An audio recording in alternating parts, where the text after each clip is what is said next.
Over the last couple of months, Walmart Spark has made numerous changes to the Spark driver app and how Walmart Spark shop and deliver orders work. Many were for the better, including adding the ability to substitute when shopping out of order and clarifying when cold timers start and when cancellations will occur. But there were also many that were very bad or questionable, like adding the Ask an Associate prompt whenever something's out of stock, adding the items found percentage, and most definitely the latest update, which is adding customer chat, which will now allow customers to chat with shoppers about substitutions. Now, one of my favorite things about Walmart Spark was the fact that I didn't have to chat with the customers. From my experience with Shipt and Instacart, a lot of customers are slow to respond or don't even want to communicate with the shopper at all. Nonetheless, I do appreciate the fact that although Spark added this function, they do not allow customers to add items to their orders. Now, I honestly think other apps should do it like this as well,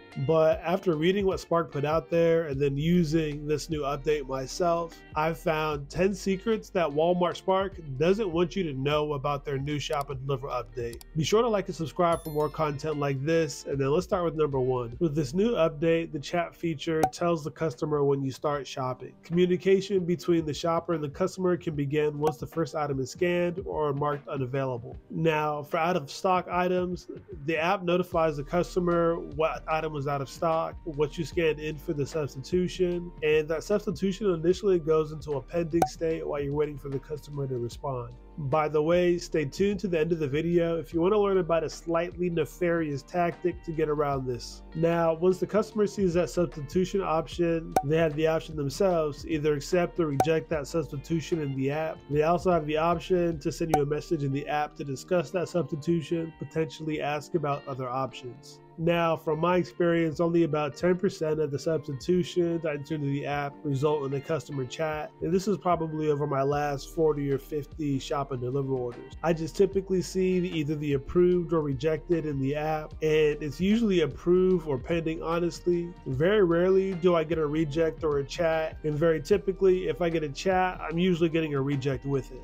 Now, if the customer doesn't respond to the substitutions by the time you finish shopping and it's time to go to checkout, once you swipe to start checkout, basically all those substitutions are accepted by the customer. Now, one thing I recently stumbled upon is number 2. You can offer multiple substitution options in the app. The other day, a customer requested a 5-pound bag of red potatoes. Now, that item was out of stock. What was in stock was a 3-pound bag and a 1.5-pound bag of potatoes. Honestly, I initially meant to offer the 3-pound bag and the 1.5-pound bag together as like a 4.5-pound bag of potatoes, but then once I saw the price, I realized that was a bad idea. Nonetheless, the customer responded by rejecting the 1.5-pound bag but accepting the 3-pound bag. Now, in my case, everything was all good. I had a responsive customer, but if you get an unresponsive customer, then that's going to be a pain in the neck when it gets to checkout. Now, number 3, when the customer tries to reach out to you, there's going to be a notification in the app. You'll also see a notification if a customer rejects one of your substitution options. And as I mentioned earlier, a lot of times the customer rejecting a substitution usually comes with a chat. Now, ideally, this is good for a tipping customer, but when it comes to a non-tipping customer, whether you respond to their chat or not, it's totally up to you because it's not like there's a tip to take away. Now, number 4, this is something that annoys me, is that customers, they can still text you about substitutions even if they have substitutions turned off on the order. Now, this is extremely stupid in my opinion. If this chat is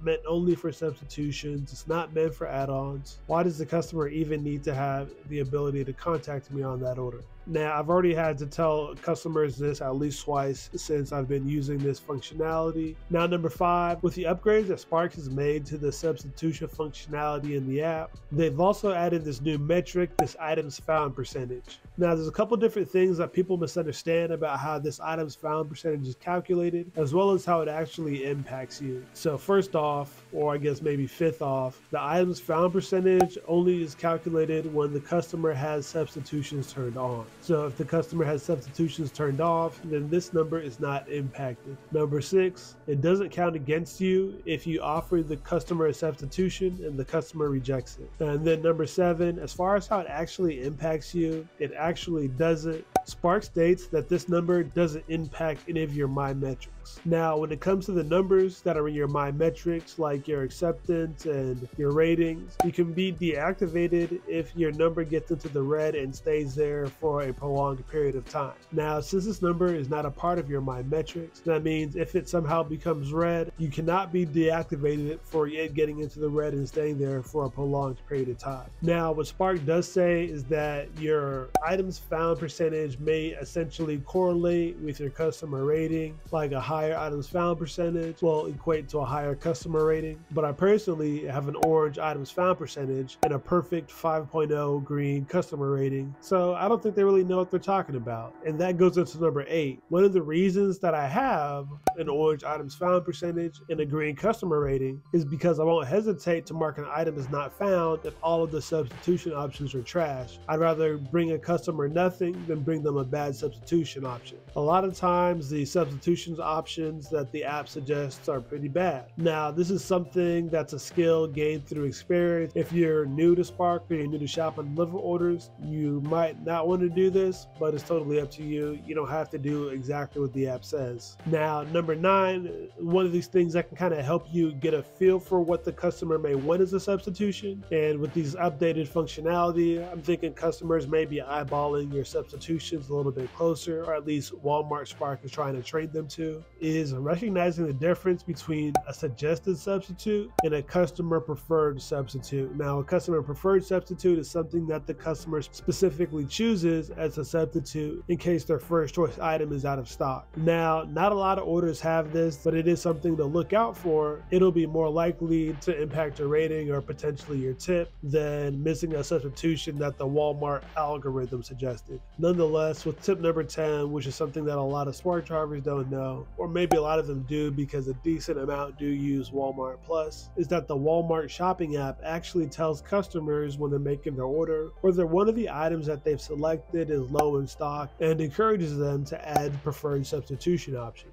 Now, before I get to the bonus tip, if you're getting value from this video, do me a favor and hit that like button. If you want to see more content like this, be sure to subscribe to the channel as well. And now, the slightly nefarious technique or tactic that I've heard that some Spark drivers use that don't want to chat with the customers when it comes to substitution options, and the customer potentially rejecting the substitution options that they scan into the app, is that as they're walking to the store and they realize something's out of stock, they don't tell the app it's out of stock. They just recognize that, they select the substitution option, they put it in the cart, they move on to selecting the next item, and they wait till the end of that shop until they scan everything in right before essentially moving to proceed to checkout, making the substitutions accepted by the customer before the customer has a chance to respond or reject the substitutions. Now, I'm guessing that they do this most likely on the no tip and small tip orders, because if you're going to do this on a order that had a big tip on it, I'd be concerned about my tip getting taken away. But if you want to learn what to do to make sure that you can keep all your tips as well as keep all your earnings on Walmart Spark and don't want to get scammed to get all your money taken away, then I suggest you do it by watching this video now.